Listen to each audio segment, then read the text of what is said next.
All right, good evening, afternoon, depending on where you're tuning in from. Welcome to the Avery Research Centers for African American the Avery Research Center for Research for African American History and Culture.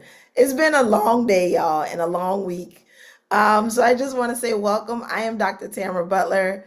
I serve as the executive director of this phenomenal space. And before we get started, thank you all for all the hearts and reactions. They're flying across the screen. So I want to thank everyone for being here. I also want to take a minute and I want to thank Dania Childress, as well as Nate Hubler and Diaje Kelly, who are all on the call as well as Aisha Heichel. These are our members of our Mellon team who've been really, it was their brilliant idea to highlight some of the things that are going on with our grant. And so this is just one of several installations that are looking at activating archives through zines. So y'all didn't come to hear me talk. You came to hear Mariame. So I'm going to go ahead and do some introductions. Everybody, I hope you got your popcorn and your notebooks. And hopefully you will tune in tomorrow to also think about activating archives by making zines. And so my belief is that it will be really great to put some of the practices and some of the information that you hear today, put those into action. So if you're ready, I'm ready. So I want to say thank you again all for being here. Thank you so much to Mariame for agreeing to be a part of this. And so my hope is that you will join us, that you'll enjoy this evening. And here we go. So without further ado, Mariame Kaba is an organizer, educator, librarian, curator, archivist, zine maker, and prison industrial complex abolitionist who is active in movements for racial, gender, and transformative justice. Kaba co-leads Interrupting Criminalization, an organization she co-founded with Andrea Ritchie in 2018. She is the author of the New York Times bestseller, which I have. Very excited. We do this till we free us. Abolitionist Organizing and Transforming Justice, published with Haymarket Books in 2021, and the national bestseller, also have it on my shelf.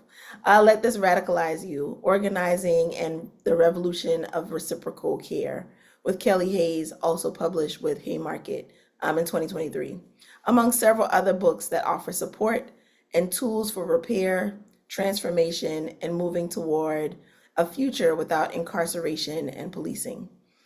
Once again, I want to thank you all. I want to thank you so much for tuning in, for registering. I think this is one of the largest events that we have done virtually, especially on the other side of COVID.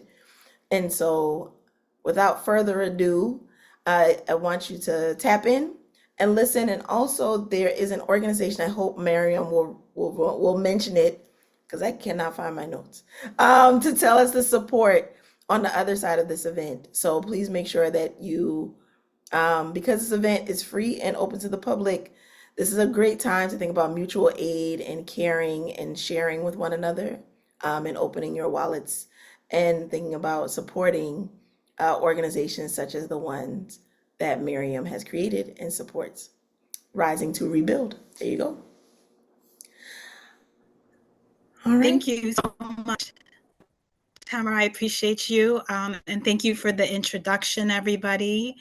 I'm so happy that you are here and that you could join us. If I cut out at any point in time, somebody just make sure you let me know in the chat that is happening. You know, the internet is not my friend. So that's where we are right now. So yeah, I am so happy to be here to join you today. I want to thank Dania and the Avery Center for the invitation to be here with you this afternoon and evening, depending on where you are. I'm here zooming in from Lenape land in Manhattan in New York City, where I was born and raised. And I'm going to be talking today about the intersections of my organizing, my love of history and archives and zines and zine making. Basically, I get to chat with you about many of the things I enjoy and get to put into practice. So this is a real treat for me. I have been saying no to most invitations this year just because like we're all so busy and there's so much going on in the world. But I've been excited to have this conversation today. So again, excited to be here. I thought I would share for a bit, maybe like 35 to 40 minutes, and then we'll open up for your questions, your comments, your, points of order, whatever strikes you. I want to invite people to drop your questions in the chat along the way. I'll also try to drop a few things in the chat. You'll notice that I don't like to be on camera. That's something people who know me know. I also hate photographs, but I'm going to do today is be off camera, but with my photo, and I'll be using slides in my conversation with everybody. So I want to begin, I think, by kind of level setting to understand what definitions you are bringing with you about what zines actually are. So if anybody is, anybody who's willing, I would love it if you would drop in the chat your definition of what is a zine. So I'm putting that in the chat right now. What are zines as you see them? Put your responses in the chat. Yeah, you can just write it down. What comes to mind? I know for a fact, because I see a couple of friends of mine here that saw you coming in. I know you are all zine makers. Wonderful. So it looks like I don't know if everybody can see other people. Yes, I'm going to enable the chat. My apologies, so that you can see you it. disabled the chat? Okay. Mm-hmm. Are we able to make it possible? Okay, or it's just going to be going to me then? I'm going to change it so everyone can do. I'm working on doing it now. Awesome. Thank you so much. In the meantime, I'm seeing some great responses. A radical mini magazine with an agenda, baby magazines, homemade books, self-published sharings, can be writing, collages, all kinds of art, educational, DIY books on topics by folks who have deep and unique interests, DIY publications about anything and everything. I love it. To me, a zine is a DIY booklet that records a moment in time. A small handmade book meant to give or trade or share information and ideas. An indie publication with an attitude of independent thought, anarchist publishing, DIY ways to tell our own histories and share resources, accessible and digestible forms of communication. I love this by Nika. Made outside of institutions, information and art print format, self-published works for distribution. You all are killing it. I don't know why you're here. Some personal political to share, something personal political to share, media, self-published pieces of literature that spread information from new perspectives. That's awesome. Community amplification with wide access. I have somebody here saying a zine is a non-commercial, handmade, inexpensive to create booklet, typically distributed in small batches. There you go. With the public purpose of creating connections and sharing art, helpful information, etc. These are all terrific. Thank you, thank you, thank you to everybody who shared your thoughts on this. You obviously have this down pat. I'm going to just go to, for me, I'm going to just share the definition that I like to use, which is that a zine is an independently made and self-published publication with flexible and capacious guidelines. Ultimately, zines are defined by the maker. And so definitions definitely shift.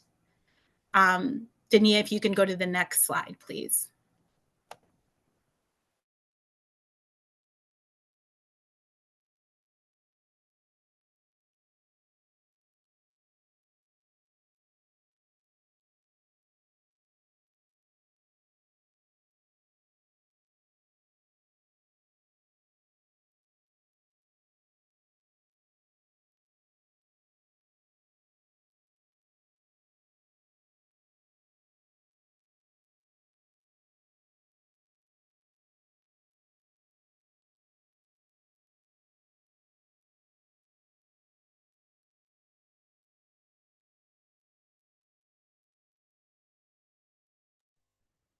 Just a few moments of audio difficulties. Give me one moment.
Hi, everybody. I'm so sorry. I got literally booted off when I changed my, yeah, okay. I am back here. Perfect. I am back now. Hopefully I will not get offline again. I'm trying to very calmly shift here so that I don't kick myself off.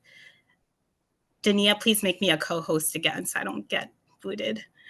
Okay, so the definition that I have, I will put into the chat of zines. Apologies here. All right, great.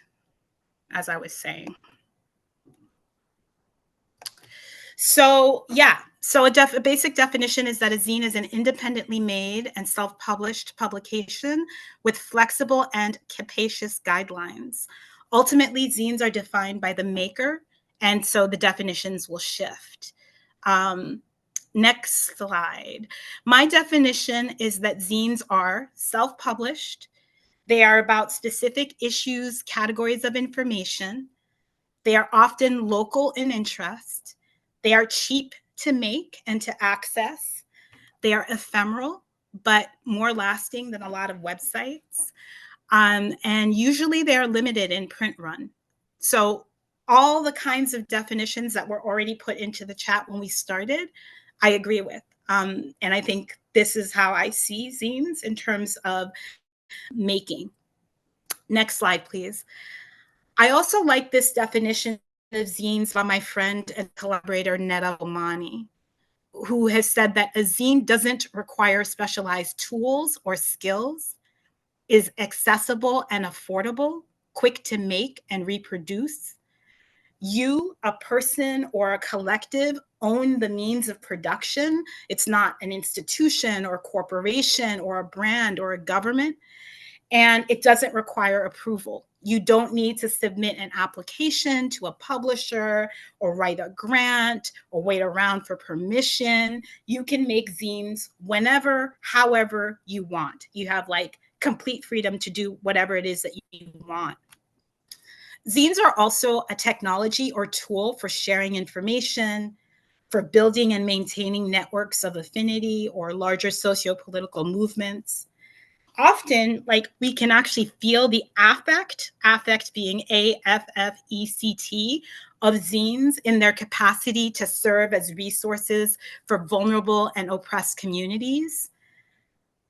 We can use zines as a way to communicate through prison walls. And that's really important to me and to many of my comrades who are incarcerated.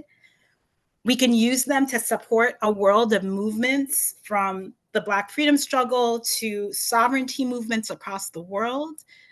We can try to build autonomous networks through using zines. We can publish outside of mainstream channels. We can expand our radical imaginations. And really, sometimes zines are just love letters to our friends, to our family, and to community with whom we share a world. So I want to do what I always try to do when I have conversations with people, which is to ground what we're talking about in history.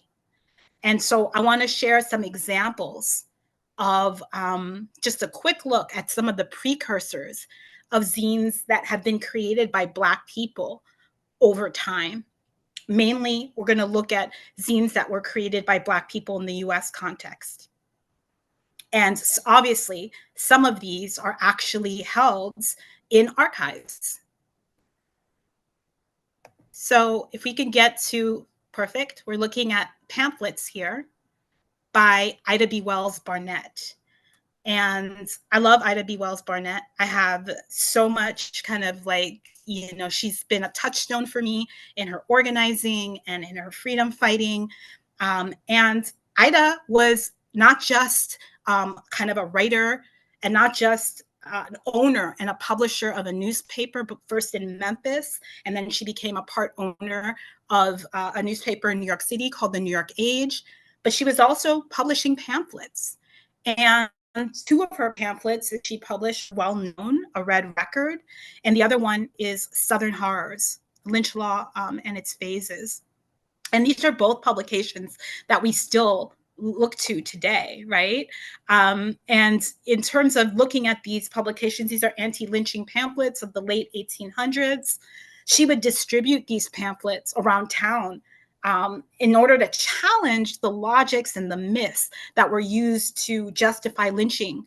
And she really was one of the pioneers of data visualization and using text and data visualization to make a case that people ought to get really, like, you know, activated in trying to end lynching.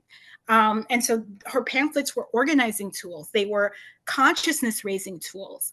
And so, you know, when you think about zines today, you can't not think of Ida B. Wells's pamphlets as a precursor of what we now understand to be zines today. Next slide.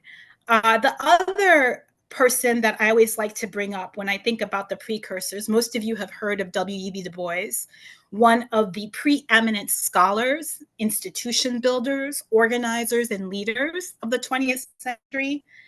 And in 1903, W.E.B. Du Bois started a publishing company with grad students at Atlanta University, where he had been working.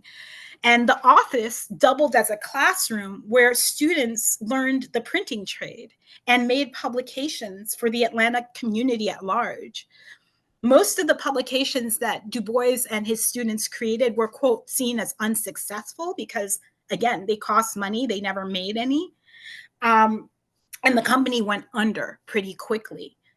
And I don't know, I've been looking, and I think Netta has looked as well, to try to find images of these publications, but they're hard to find. We haven't really seen any. Du Bois, though, from that experience of 1903, later founds The Crisis in 1910, a quarterly journal of civil rights, history, politics, and culture for Black Americans and other communities of color. It is one of the oldest documented Black magazines. The first Black magazine is something called Mirror of Liberty, which is published actually in the early to 1830s, 1840s by a man named David Ruggles. But The Crisis, founded in 1910, is a magazine that is still in print today. It's the official magazine of the National Association for the Advancement of Colored People, the NAACP, an organization that both Du Bois and Ida B. Wells Barnett co-founded, along with other people. And what is important to me about The Crisis is that it's zine-like in that it really shows the zine ethos of self-expression, by being really transparent about being written from the perspective of its editor, Du Bois.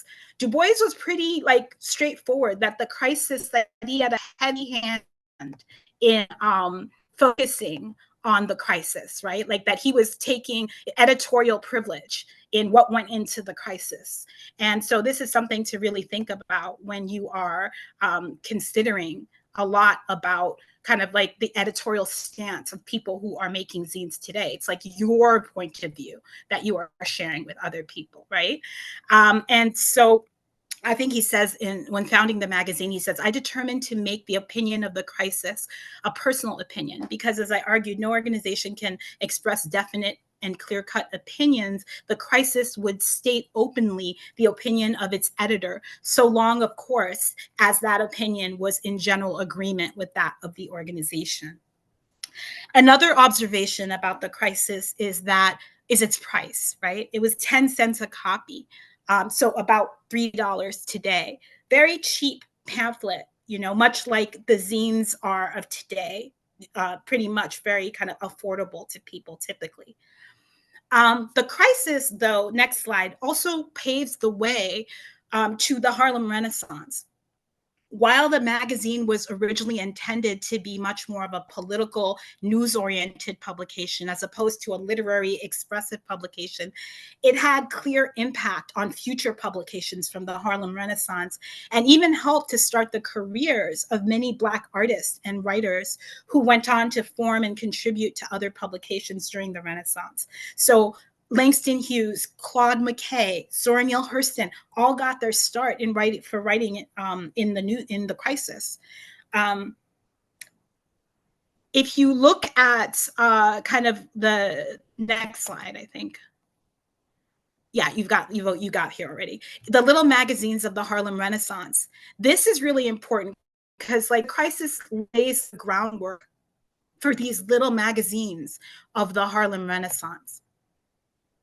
And these are magazines that are published starting in around like right after the war, 1918, and they're published well into the 1930s.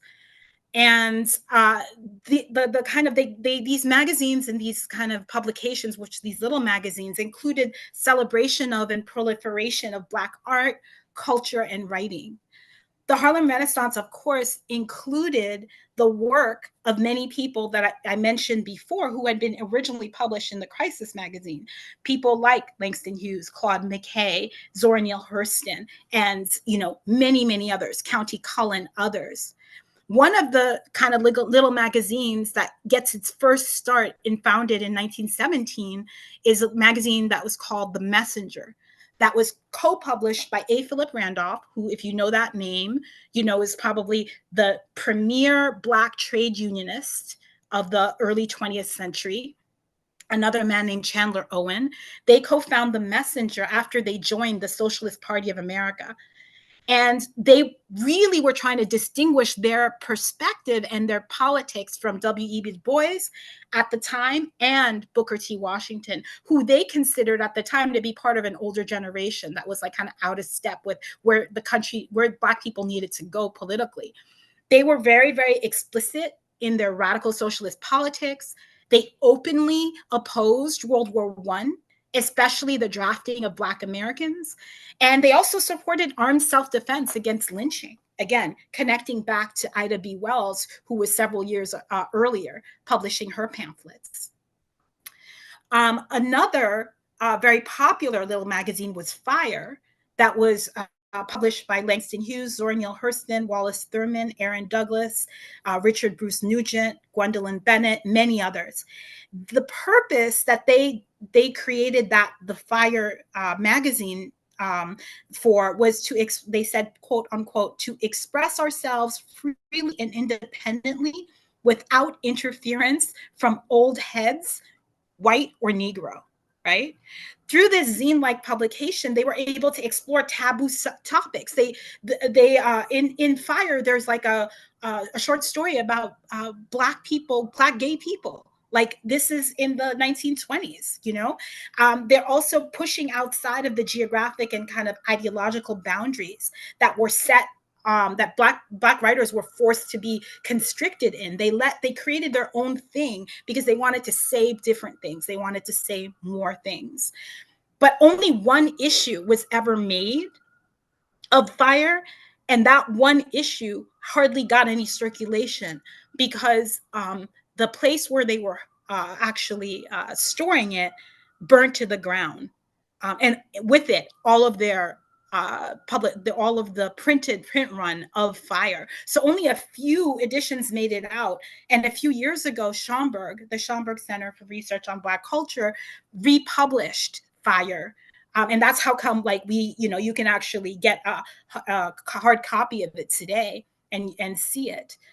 So again, this notion of kind of experimental Black literary journals, all of this other kind of stuff is really, really important. So I want to run through, I'm not gonna go into more details. Next slide, please. There's so many other things that I would love to be able to show you. This is another image of fire. Next slide. And the inside of it. This is a Black Power Speaks kind of news mini magazine that was created as well. I just wanted to show examples. That's Mariame Kaba on the cover. Next slide. That's the inside of that piece. You can see Malcolm and the Black Panther, signifying the Black Panther Party for Self-Defense. Next slide.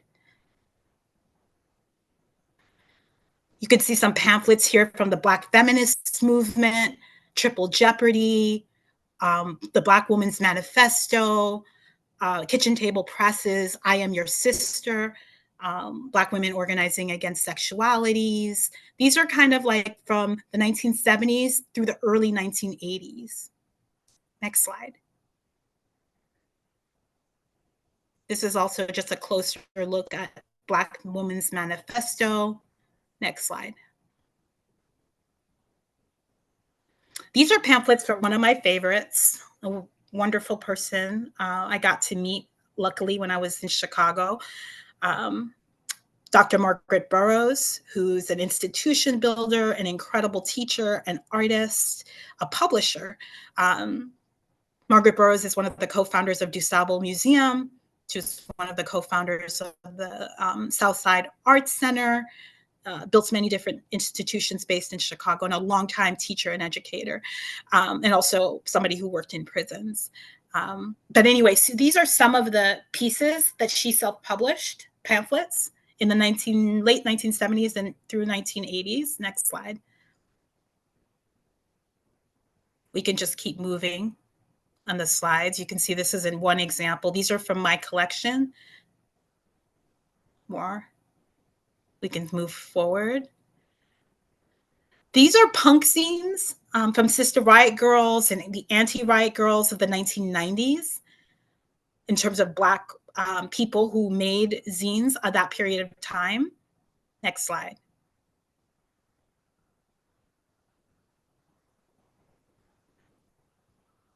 You can see more over here. This is the work of, if you all kind of know a little bit about zine history and Black zine history in particular, you'll know the name of Ramdasha Bixine, who I learned about Ramdasha through Sassy Magazine. I don't know, many of you know about Sassy Magazine. Back in the day, that was like the kind of like more elevated version of like Teen Cosmo, essentially. But Ramdasha was like the only Black girl or Black young woman I had heard of who was making zines at the time in like the late 80s and the early 90s. And they were writing about punk and skateboarding, which were not my particular interests. So I did not really read their work at that time. Next slide.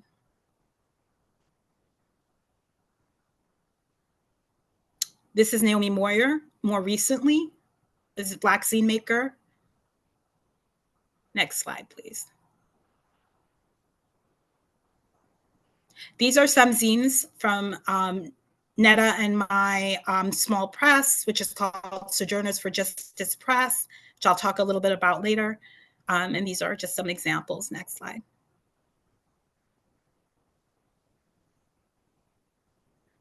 Next slide. Next slide. All right, we can just stop here for a minute. So I just wanted to give you that kind of like quick overview of some of the predecessor publications and printed matter pamphlets that predate kind of the at least from the early period of time with the pamphlets from Ida B. Wells, W.B. Du Bois and the Crisis, the little small magazines of the Harlem Renaissance. All of those predate the quote fanzine that everybody comes to know in the 1930s and 40s as like the science fiction zines that people often like begin the conversation about zines from.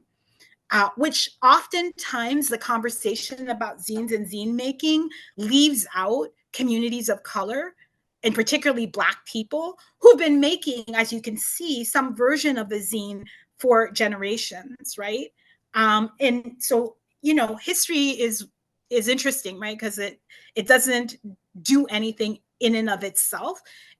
It's how it's used by people in order to inform our practice and also develop better questions for the present. But I really feel like, giving people that beginning gives us some place to start when we think about Black people and the ways in which we have made print publications for a long time with very little. And I think this tells us something about the moment we're in as well, and our need to be able to constantly think about the ways in which we have made a way out of no way and been independent in our cultural production.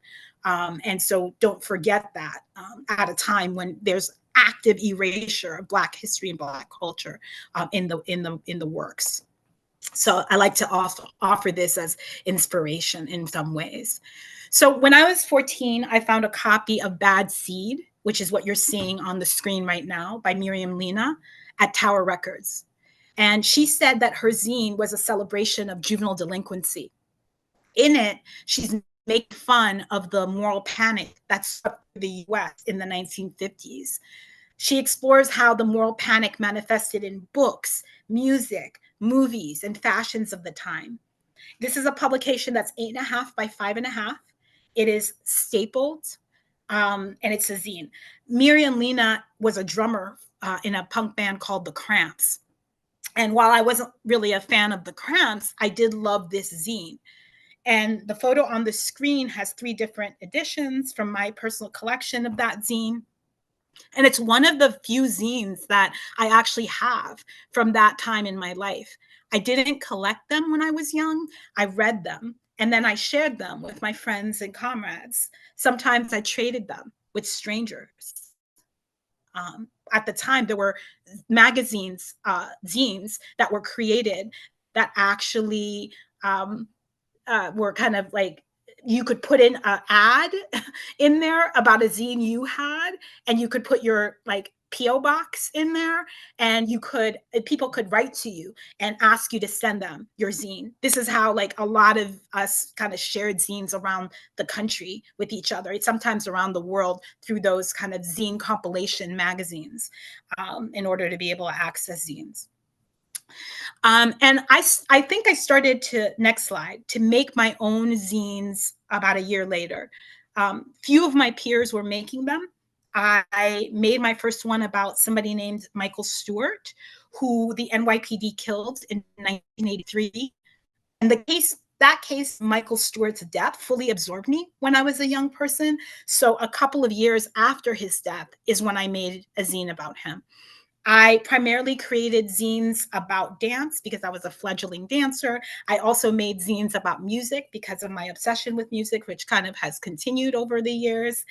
I appreciated zines because they allowed me to combine my love of journaling with other inspirations, and also to create unique publications.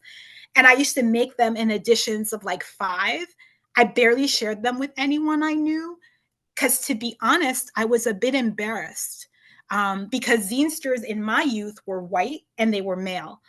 I don't think that I met a single person of color who liked or made zines until the mid 1990s. And it doesn't mean that they didn't exist, because I've shown you examples of different kinds of things that people made that were zine-like. But it just meant that those folks were invisible to me and my circles, even though I was growing up in New York City. So I've been making zines since I was a teenager, and that practice has continued into my late middle age with some modifications, of course. Whereas I used to create zines using photocopiers and glue and scissors at my dad's office, I have moved on to collaborating with artists and designers to create beautiful and what I hope to be engaging publications, which some people consider to be maybe more of an art book than a zine now. But I hold on to a zinester spirit in my work. And I have also been a pamphleteer of long standing, so I continue with that tradition as well. In the early 2000s, I used to travel to Bowling Green a couple of times when the Midwest Zine Conference usually happened. And that conference was, I think it was launched in 1999. I was trying to remember.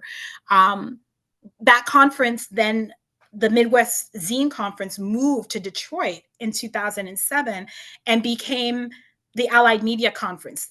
That many of you may have attended the Allied Media Conference, which sunsetted a couple of years ago after having been around for many years. And it was there at the AMC that I found other zinesters of color, or at least people of color who were also interested in zines. And now that, again, the AMC ended, I have been thinking again about the need for spaces for people of color to create and be interested together in zines. And I've been really heartened over the last few years about the new zine fairs that have arisen, queer zine fairs.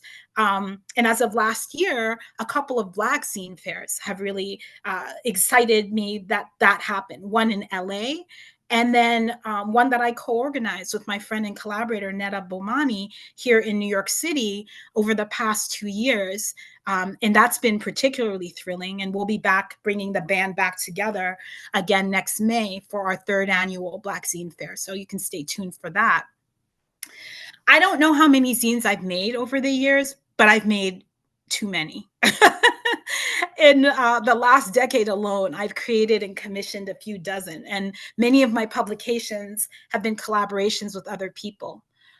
Over the past 15 years, the themes of my zines revolve around the carceral state, Black history, Black feminisms, prison industrial complex abolition, racialized gendered violence. These topics have been the center of my community and other kinds of organizing.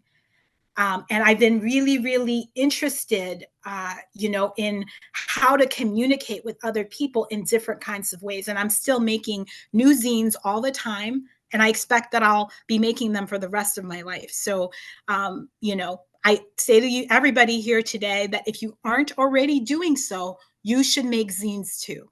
If you live in the US in 2025, you should especially make zines now. Hand them out, because again, hand them out to people everywhere.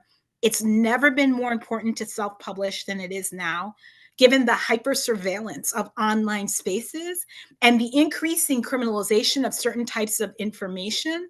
Zines are a perfect complement to people being able to distribute, disseminate, share ideas, knowledge, etc.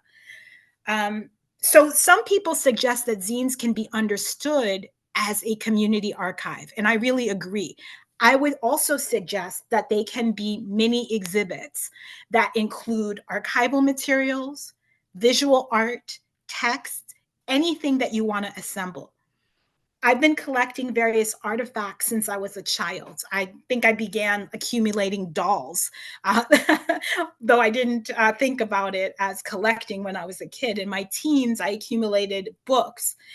When I began to become engaged in social movement organizing as a teenager, I didn't keep the flyers or posters or other materials that I co-created with others.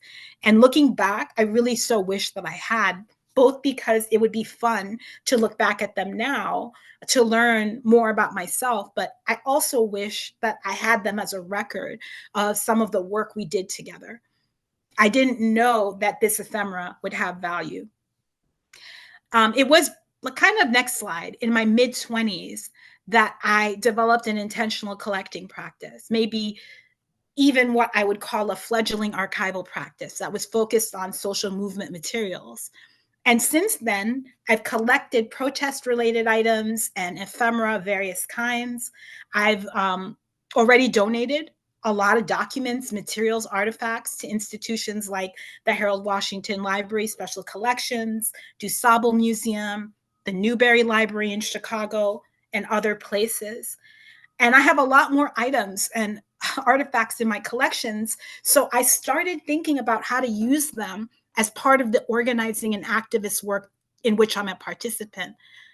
In college, when I was still a teenager, I curated my first exhibition that I called a Black Heritage Display. And it was a day-long event sponsored by the Black Students Network at the college that I went to, which was McGill University in Montreal. And our goal was to invite Black youth from the community of Little Burgundy to attend. It was a huge success for both us as organizers of the event and for the young people who attended. And kind of like since then, over many years, next slide, I've been curating various exhibitions using my own collections as their basis. And it is through that work, actually, that I discovered that my archival orientation is pulling from the past to try to make a better future. I figured out that what I'm trying to do with my collections is to, in the words of my comrade Josh McPhee of Just Seeds and Interference Archive, I'm trying to turn my collections into, next slide, publicly accessible archives. And it finally clicked a few years ago that exhibition making is a great way to tell stories and a wonderful way to engage people who might not be likely to attend a protest or a direct action. And I took that, like, kind of the exhibition making thing and my interest in zines. And in 2023, I launched my Archival Activation Zine series to try to marry all of those interests. Archival Activations is a multi-year project for activating my personal collections through publications. So I use my personal collections and I feature specific documents and records and provide historical context. I write some of the publications myself, but others, I just work with friends and commission them to figure out what they want to write using my documents as inspiration. And I hope that kind of the featured content in the publications of this series will have some contemporary relevance for readers. Many of the publications are available online, though some are not. And I'll put in the chat a link to some of, after I'm done with this, a link to the series and some of those digital publications for people to look at. If you can get a hold of a hard copy of my publications, you can hold the result of my collaboration basically in your hands. Tactile, independently produced. Maybe you read it and then hopefully pass it on to someone else who you think might want to read it, and then they pass it on to another person. I love that. The whole idea of having something tangible in your hands and being able to pass it on to other people and keep it moving, keep that information loop going across all borders. The zines are essentially an instantiation of my ongoing intellectual and practical explorations. I want to make connections between the past and the present in my work, because as I mentioned earlier, I think history can offer us an opportunity to develop better questions in the present. Like, I don't think history repeats itself, but I do think that it can help provide us with resources to ask better questions in our present that might help us build a different future. And I hope that the zines might take others along with me as I try to make connections for myself. It's really like I'm trying to figure out what I think about things, and I'm using these as a way to do that. So making zines for me is about trying to make histories relevant and to insert particular ones into our current conversations and into my own organizing communities. So they are a form, in my opinion, of public history. I also think that my zines are a vehicle of intergenerational storytelling as kind of ways to share knowledge across time and space. Over the years, I've really heard consistently, and I mentioned this earlier, from my incarcerated comrades about, and loved ones, next slide, about really just how important zines are to them. My comrade Stevie Wilson, for example, who has been locked up for many years now and was recently infuriatingly denied parole, has spoken and written a lot about how important zines are to him and to his fellow incarcerated comrades. In 2020, next slide, I launched a micro press called Sojourners for Justice Press. It's an imprint of Haymarket Books, and we are a we're like publishing short pamphlets and zines under 15,000 words.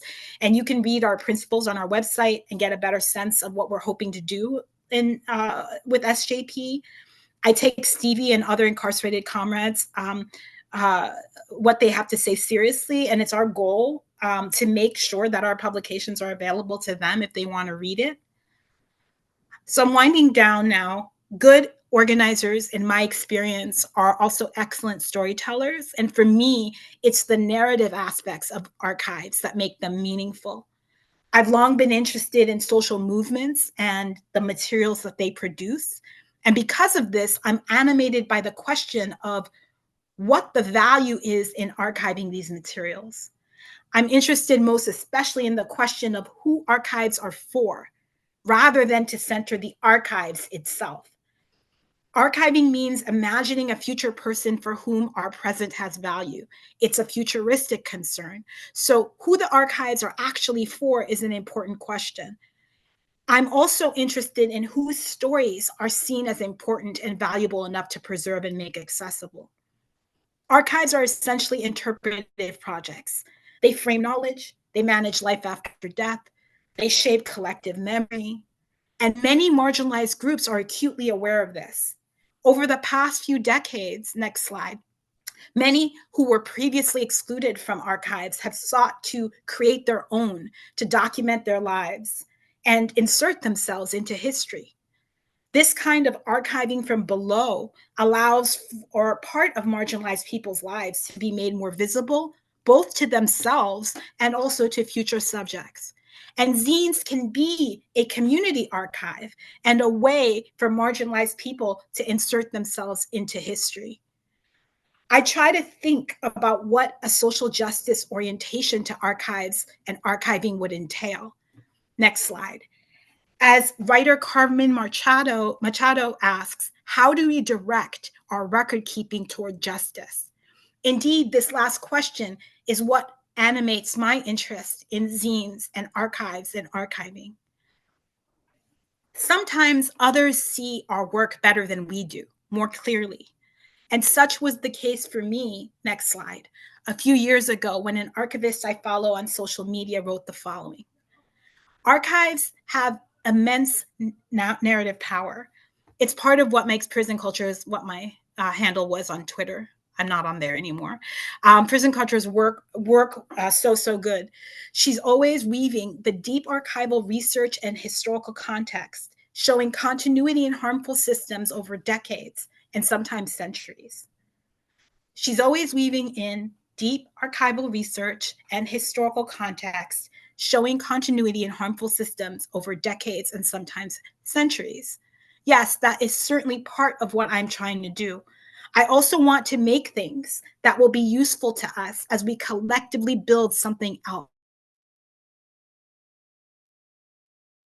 Because for me, prison industrial complex, PIC, abolition is about making things. It's a vision that we enact through ongoing struggle. We will make our way collectively through experimentation, organizing, and revolt. That is how we're going to make our way in the world. But it's also how we make, literally, our way. I hope that I've offered, at least today, you a window into how I practice and engage history, zine making, archival work, and organizing all together. Because for me, they are all of a piece. I don't see them as separate from my organizing work. It makes sense in my head. And I hope that I was able to convey my ideas in a way that is legible to at least some of you. I want to thank you again for your attention. I'm sorry that I booted myself off earlier. I definitely look forward to your questions and to our conversation moving forward. And I will put into the chat the link that I mentioned before of the Archival Activation series, so you can see a bit about what I mean and what I was talking about. So I am going to find that link and I'm going to put it into the chat, and then I will get to questions. So again, thank you for having me. Let me see here. Thank you so much. And before we get started with the questions, just wanted to let you know we're also streaming live on YouTube. So some of them will be coming from the chat, and some of them me and Nate will be reading to you from YouTube. So we already have some already coming in the chat now. Oh, okay, great, wonderful. Why did I think I didn't know that, but I think I didn't pay attention. So hello, YouTubers. Thanks for your patience. All right, what are the questions? So we have a lot. So I'm just going to scroll up because while you were speaking, you got a couple of questions that went in. So I'm going to start from the beginning and take us from there. We're here for it. So one of the questions that comes from, and my apologies on how I pronounce your name, Amy Kirby. Do you have an attachment to a specific zine you've made? Is there one that stands out? That's a great question. You can, I'm just putting in the link, some of the, I just put in that, into the link, my Archival Activation series right now, which is, I think, 11 zines I've made over the last couple of years using what I mentioned before, some of my collection documents to be able to use those documents as a way to talk about an issue that I care about and that I want to focus on.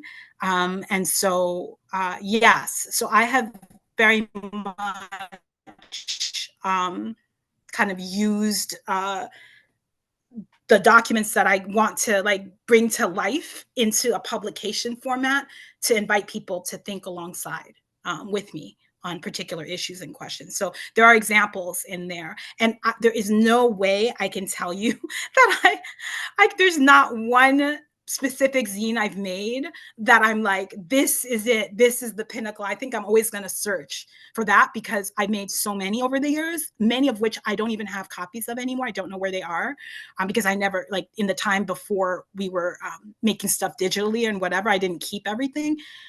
So it's a great question, but I just put some stuff in the chat so you can see some examples that are digital online.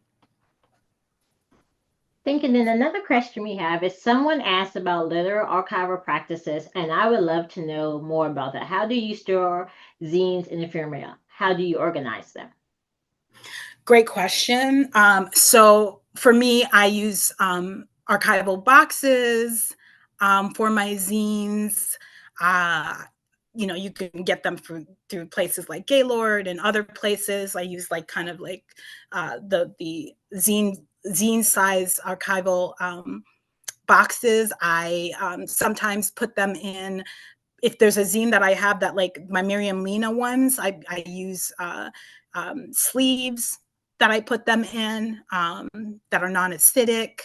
And then a bunch of my zines are just like in storage in boxes. I have a lot of zines over time.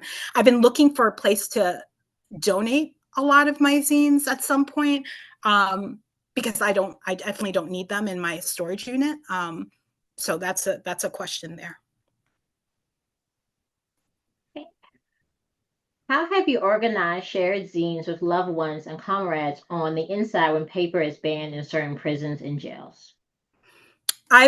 Sometimes you get them in and sometimes you don't. That's the answer to it, the question.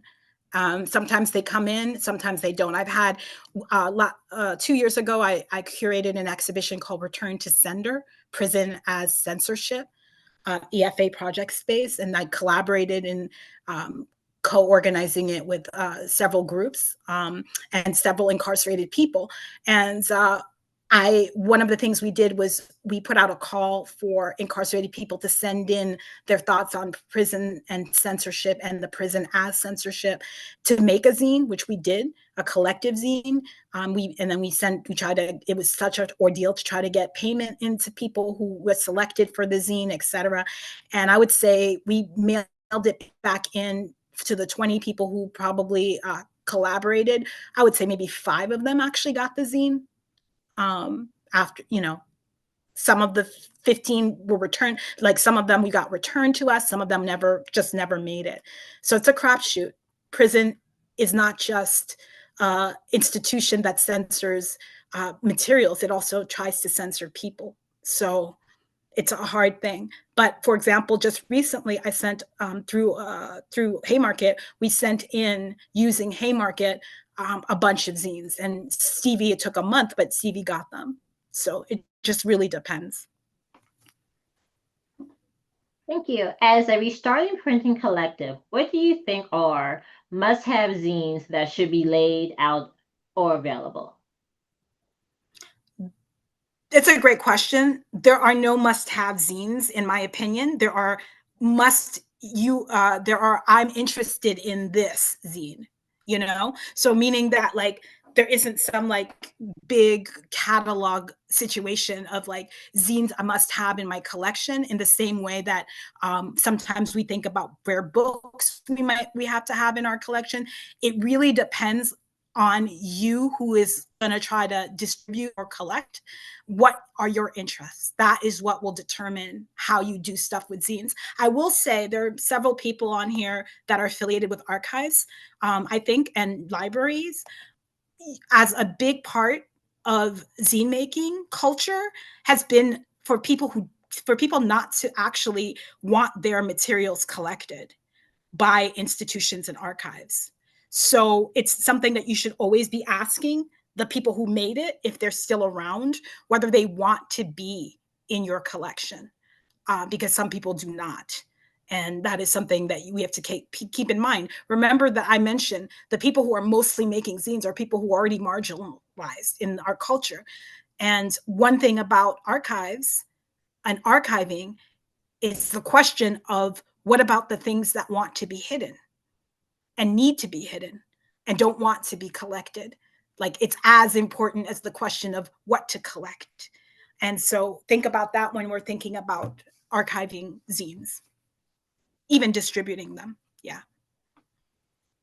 Thank you. And then this question comes from our YouTube audience. How do you think about or navigate issues of intellectual property in terms of using words and images created by others? I make artist books and I'm interested in engaging archives. Been meditating on this. Yeah, great question. It's very complicated, right? Because if you're using an actual archives and you're going there and you're using materials, they may have their own collection policies and their usage policies of their own materials. Sometimes it's like, you can't use this material without getting permission. Sometimes it's, you can use the material, but only if it's for educational purpose rather than selling. You can, so there are all different kinds of means and ways through which people make that kind of determination around the usage of archives. Now, there's also, though, a huge market of rare books and people who deal with various kinds of documents and artifacts.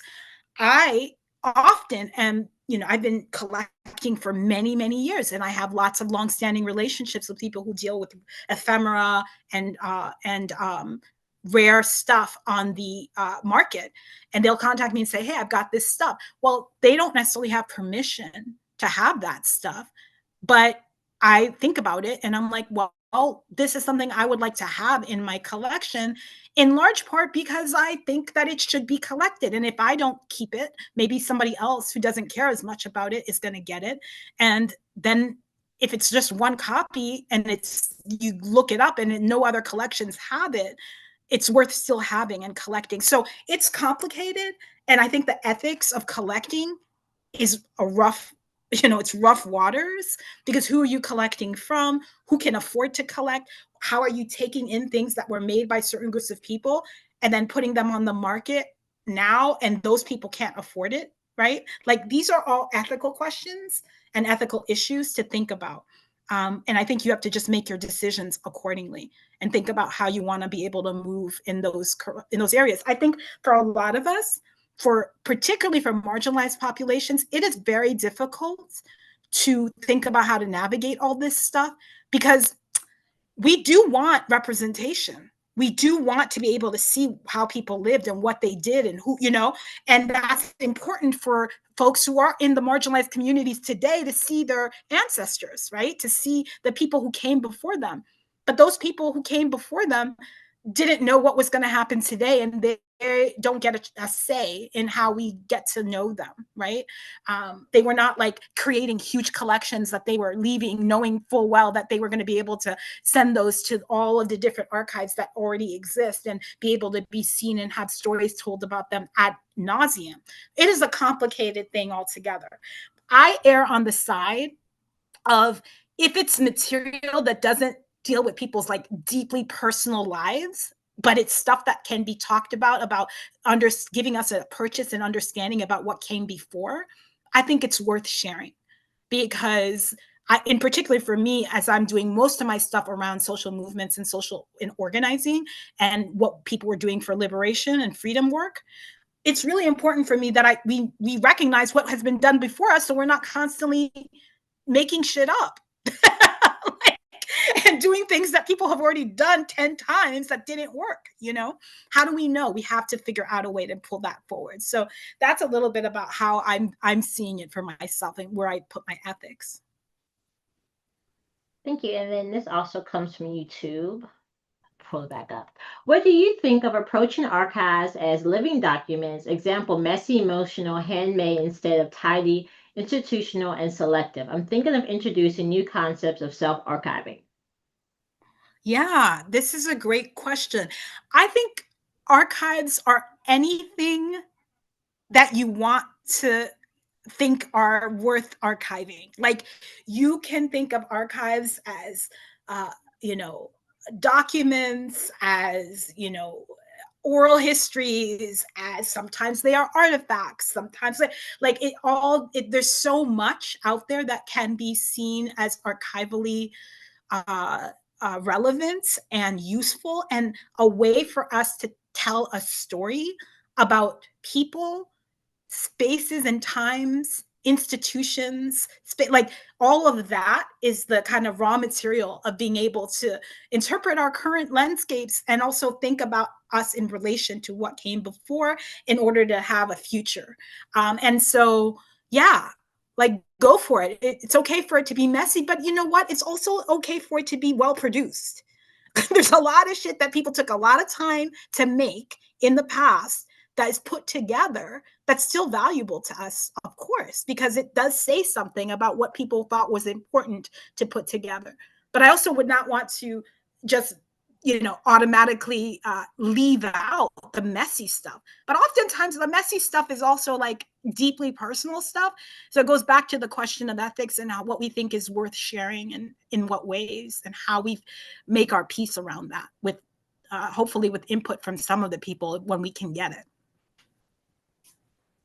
Thank you. What are your thoughts about zines being digitized, since part of what makes zines is ephemeral and the in-person circularization, materialization of them? Oh, Lord. I don't think I want to answer that question. It's not the reason I don't think I want. No, it's not that I don't want to answer the question. It's that it's hard for me, because on the one hand, I am a person who's an information kind of like I don't know what you would call it. Like, I want information to be free, accessible to everybody. I want stuff out there to be able to be reached by people who don't regularly have access to this stuff. And so the digital is our life over the last 25 years, and so it's a tool, it's a platform, it's a way for people to get information. So I don't want to say that that I think it's okay for people to make online zines. I make my zines available to people online often, where they can download it and use it wherever they want to as well, as a way of transmitting information to more and more people. But boy, do I love the handmade zine. Boy, do I love the printed matter and printed culture. I am such a fan of it. It is, to this day, the most durable technology ever invented by man remains paper. Like, all the links are rotting on the internet. all of the internet websites are dying at like fast-paced numbers, but we've got written stuff on papyrus from like, 1 AD. Like I just I sit with that very often, and I struggle over it. I certainly struggle over it. How would you approach forming an archive and collaborating with others? How do you envision a communal archive being structured? I think there are such great examples of community archives. I want to lift up the folks at SADA, the South Asian. I don't know what the whole thing is. If I can find them, but the folks at SADA are doing such good community archival work. I want to refer people who aren't already familiar with Michelle Caswell's work and scholarship about community archives, among many other people. I love Invisible Histories and the stuff they are doing, a lot of stuff with LGBTQ and trans histories in the South, and they're pulling stuff together around that. I love my comrade Ashby Kombahi and their folks in the South who are based out of Highlander, who are doing such cool work around archives and archiving from a community-based space. I mean, the list is long. There are just so many wonderful groups that have come across and are doing what I said, which is, marginalized people finding each other, finding themselves within history in the present to be able to make sure that those histories are preserved for future use. And so, yeah, so many good examples that you can find. Thank you. What do we need to keep in mind when sharing, exchanging zines with incarcerated folks? Well, a lot of things. For example, like sometimes you're making zines that are stapled and they won't let you have staples in your zines for whatever psychopathic reasons they have. I think that you have to be mindful of like what can get in. I think it makes a huge difference what the cover of the zine looks like and what it's saying on the cover in terms of the title of the zine. You may even do some subterfuge and like have a title of a thing that's totally benign, and inside have a whole bunch of really liberatory information, for example. There are many ways to think about how you get information inside. And again, even with doing your best, it's a crapshoot whether it's going to get in or not, because ultimately these are sites of total control or attempted total control. I always say, the way that we should have been listening all along much more closely to incarcerated people to understand what fascism is and how it is experienced. Incarcerated people live under fascistic conditions in this country and have for a long time. So we could have been learning from them all along. But now that we're here on the outside, perhaps we will pay closer attention to what's going on the inside and think about the ways that they have found to resist and to still get information in and out despite fascist, and fascistic conditions. We have a lot to learn.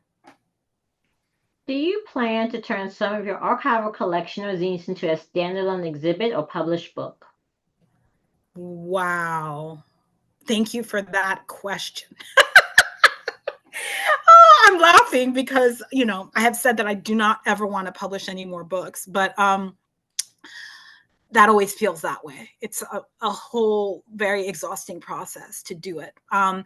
I don't know. I don't know what's going to happen. I would love to do an exhibition based on the Archival Activation series, in part mainly because all the documents and all the photos and all the other things that I include within those particular zines or that series are things I have in my collection. So I could do an exhibition featuring all 11. I think there'll be 12 soon, 12 zines within that series. So yes, I think about that. Less making it into a book though. Thanks for asking. Thank you. Zines are often free, but what about using them as a fundraising tool, such as for prisoners or others in need? Yes, I say to that. Zines are not, and zines are not always free. People who make zines do a lot of different things to share those. Sometimes they sell them because the artists and the people who make them need to be able to do that to be able to keep making them. That's one thing. The other thing is that when they are free, they're often there for people to use so that they can transmit them in all different kinds of places and ways. And zines are used all the time for fundraisers. I sell my zines and I donate the proceeds of my zines all the time. That is a big way of being able to do that. I often I'll use the proceeds for folks who are on the inside, commissary, for different kinds of things. So yes, do it. If it's something you made, you get to choose how you're going to use it. A big part of the culture of zines and zine making is trading. I'm a big fan of trading. I just was in Philly on Saturday at the Philly Zine Fest. And what I loved the most were people who came up to me and gave me copies of their own zines.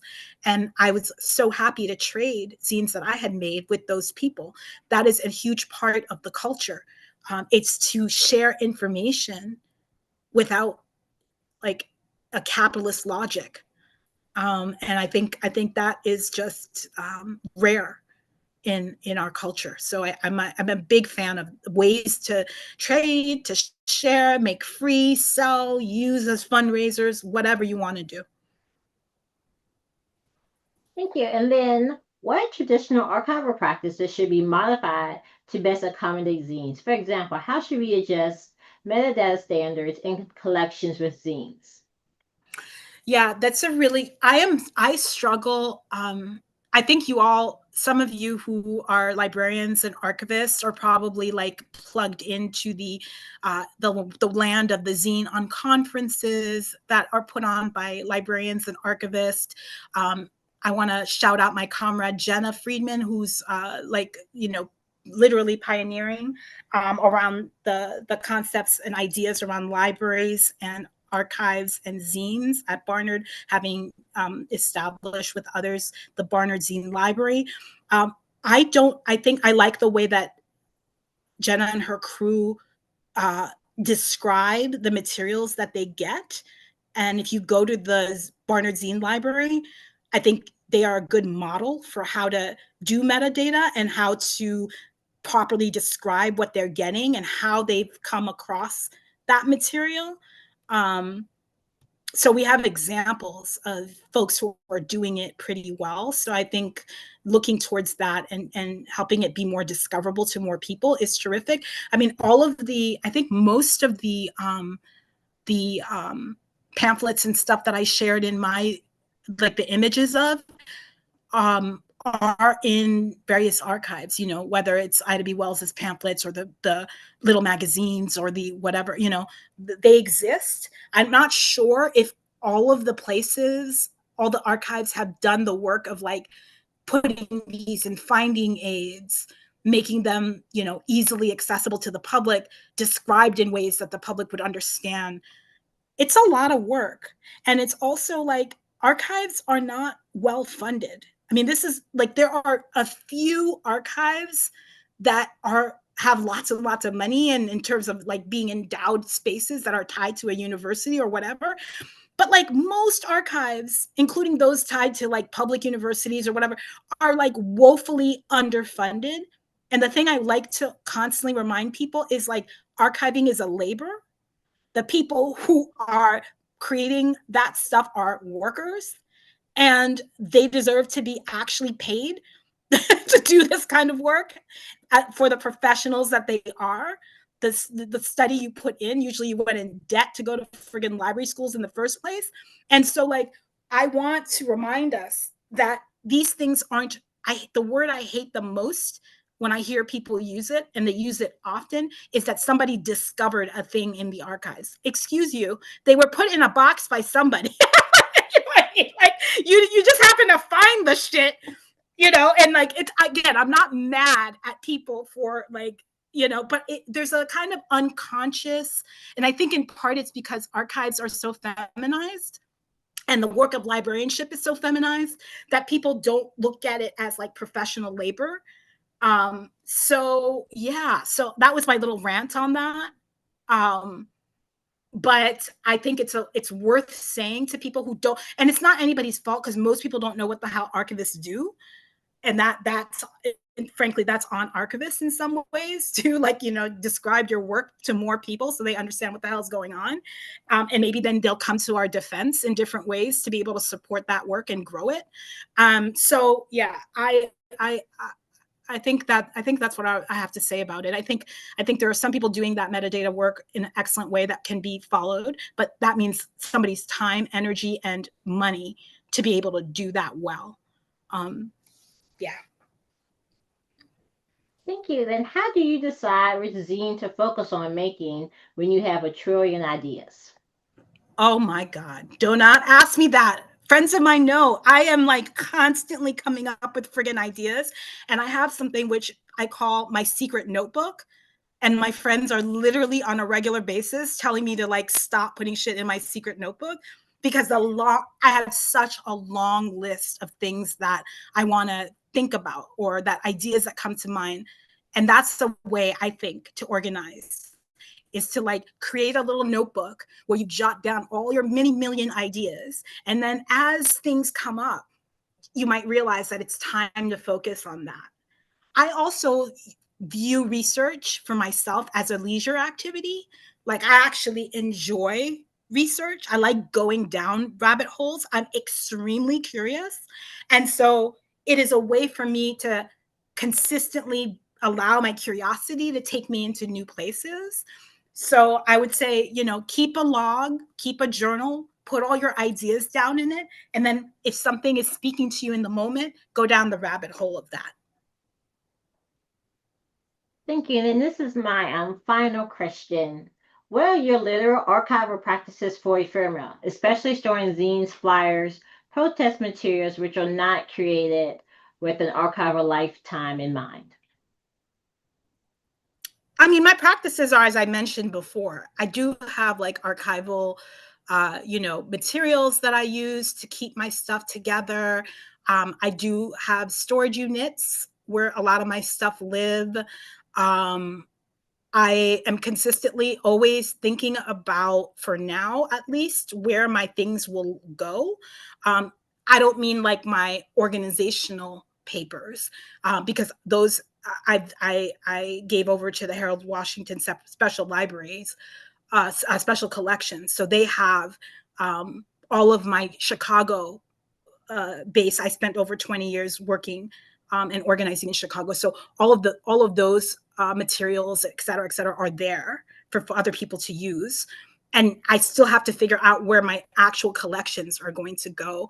So I'm trying to keep, I have so much stuff. So I'm trying to figure out, I started cataloging various things in terms of collections that are specific. I have a whole collection of, for example, pieces that have things that have been written by incarcerated people. And I just finished cataloging, over 250 both zines, books, other kinds of things that are just in that. And right now, those are all like held in library thing. Yeah, so I'm working it out. Is the long short answer of this stuff, to try to figure out a way that makes sense, that would allow these materials to be used by other people. In the end, I care about collecting things that will be of use, to some future subject. And I'm not doing it for like a vanity project that, whatever. I'm collecting because I think this kind of stuff should have a place and should exist. And I would like it to exist in some original order that allows for folks to be able to come, especially my folks, the people I care about, to have a place to be able to come back to see themselves and their histories represented in the best possible light. So that's what I'm trying to do. If anybody's interested in some of these kinds of collections, you definitely can reach out to me. I'm happy to talk about where they can go, if they can be made accessible to people. Like, what I don't want is stuff that is going to be living in some archives basement or closet. undescribed and unusable to the public. I would like things to be able to be used to the public, and that was in part why I shared my papers and all of my boxes and boxes of materials with the Harold Washington Special Collections folks, because while other private places wanted it, I wanted it to be in a place where people who I work with and I've organized with can easily go and find it. And so far, it's a very well-used collection. So that's good, including with teenagers looking for materials, which I love. Yeah. Thanks, So I did have one more question, because you okay. mentioned teenagers, and then I'll let Nate come in and talk about tomorrow. Do you have good resources, instructions for kids who want to make zines around social issues, ages 9 to 12? 9 to 12. Okay. I have a couple of good places that I have. Let me find it in my thing, and I can put it in the chat. There's some Bree, what is Bree's last name? Has like a great little Google Doc that has like things you should think about if you're making zines that can be adapted. And then one of my actual library school comrades made this terrific LibGuide that has various different resources in there that might be able to be applicable to working with youth, but also the Googling stuff will also give you some information. So yeah. Thank you so much. And it's going to have Nate Hubler. She is our project archivist, tell you about day 2 of Reimagine the Archives with Zines. Hey y'all. First, just want to say thank you so much, Mariame Kaba, for joining us tonight in this incredible conversation about your zine making practice, archival practice, and answering the chat's question. And in the spirit of tonight's conversation, we're going to continue tomorrow evening with some practical zine making. My colleague and I, Veer, have been processing collections at the Avery Research Center for almost the last 2 years, and we've identified about 100 different items from the various collections that we've scanned, digitized. We're going to be making available tomorrow to make a collaborative zine with. So the event will be in person and online. So if you're coming down to the Avery Research Center, we'll be up in the auditorium. We'll have art supplies, we'll have weeded books, we'll have photocopies of all the scans for people to cut out and paste with and do whatever you'd like with. We're going to be making a bifold zine in terms of the collaborative zine. So everyone will be making a page or two if you're interested in participating, and then we'll combine it into 1 or 2 zines depending on how many pages get submitted. And if you're online, we've made all of the digital images available. We'll have them linked. We sent them out to everyone who had already registered. We'll send the email again, hopefully sometime tomorrow before the event, and we'll share it during the event as well, so that you have access, and then you can either participate digitally with cutting and pasting and working in Photoshop or in Canva, or printing out a page and then doing it physically and sending me your submission afterwards. And then we'll be getting the zine put together and making it available to everyone who comes out. So you can download it as a PDF, and we might be able to make a few physical copies as well. That's the hope. So if you haven't registered yet, please do, just so you get the information. We look forward to seeing y'all. And then I just wanted to say thank you again, Miriam, for such a great presentation, talking to us about your work process. It was an honor to have you, as you mentioned. Just an incredible fan of your work. And also to Nate and all the work she's done, as well as Veer and Diage, and who's worked behind the scenes tirelessly to make today 1 and day 2 happen, as well as Tay Saunders, who has done excellent work in promoting this program. Thank you all, and have a great evening.